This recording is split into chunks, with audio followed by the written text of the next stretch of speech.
volleyball ilang oras na lang, malalaman na natin kung may ba ng NU ang titulo sa UAAP Season 86 Women's and Men's Volleyball Tournament o i-extend pa ng UST ang laban dahil isang panalo na lang ang kailangan ng Bulldogs at Lady Bulldogs para tuluyang makagawa ng kasaysayan bilang unang team na makapag-uwi ng ginto sa parehong tournament.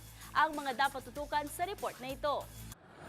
Susubukan ng National University na gumawa ng kasaysayan sa UAAP Men's and Women's Volleyball. Umaasa ang parehong NU Lady Bulldogs at Bulldogs na matutukan nito ang Season 86 stint mamaya sa Game 2 kontra University of Santo Tomas. Kung mangyayari ito, ang NU na ang team na may parehong gold sa Men's and Women's Volleyball na huling nagawa ng Ateneo de Manila University noong Season 77 pa. Matatandaang sa Game 1 ng tapatang Bulldogs at UST Golden Spikers, dinumina ng Blue Shirts ang laban in 3 sets. Habang ganito rin naman ang naging tagpo sa laban ng Lady Bulldogs at Golden Tigresses. Kaya naman hindi na gusto bang palampasin ng kupunan at tapusin ang laban sa Game 2. Siguro for Game 2, kailangan hindi kami makampante.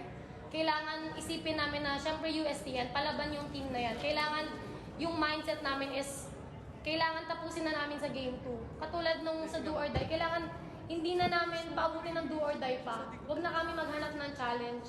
Hanggat kaya namin tapusin ng Game 2, tapusin na namin.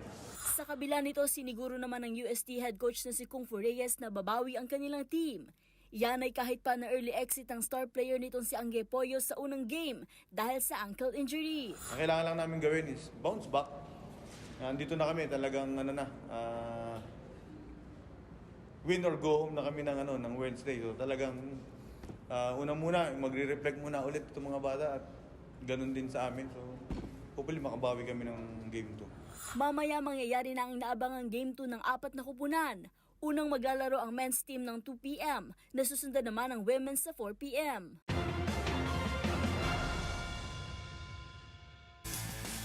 At yan ang mga latest updates sa mundo ng sports. Para sa MBC TV Network News, ito si Mili Borja, sama-sama tayo, Pilipino.